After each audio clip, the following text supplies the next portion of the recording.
May natrap na babae sa loob ng isa sa dalawang kotseng yan habang tinatangay ng rumaragas ang baha sa Spain.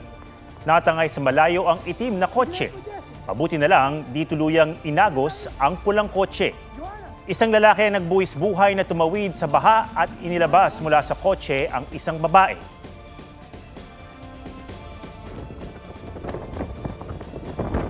Sa New Mexico sa Amerika, nadisgrasya naman ang ilang sasakyan dahil halos mag-zero visibility sa kalsada bunsod ng dust storm.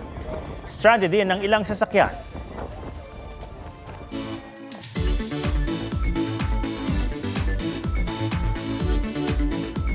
Maalamat na mga isla ang mapapasyalan sa Carles, Iloilo, ang Gigantes Islands na ang ganda, hindi katang-isip. G tayong mag-island hopping doon kasama si Oscar Oida. Sa mga nagpaplano ng summer gala, make it big!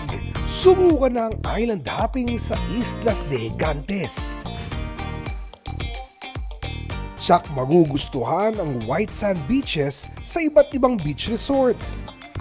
May natural saltwater pool na pwedeng sisirin at gatangking bato ang masisilayan. May kuweba ring may explore. Yan ang sinubukan ng magbabarkada para mag-unwind. Side trip sa kanilang Iloilo travel. Di naman nagsisi dahil nang makapaglibot sa iba't ibang isla, laking tuwa nila sa ganda.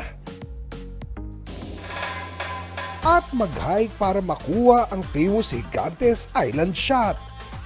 Fresh seafood ang nilantakan. Kaya pagod nila ay pawing-pawi sa travel na tsak hindi malilimutan pag-uwi.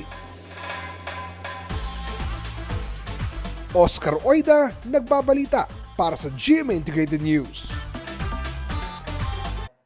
Huwag magpahuli sa mga balitang dapat niyong malaman. Mag-subscribe na sa GMA Integrated News sa YouTube.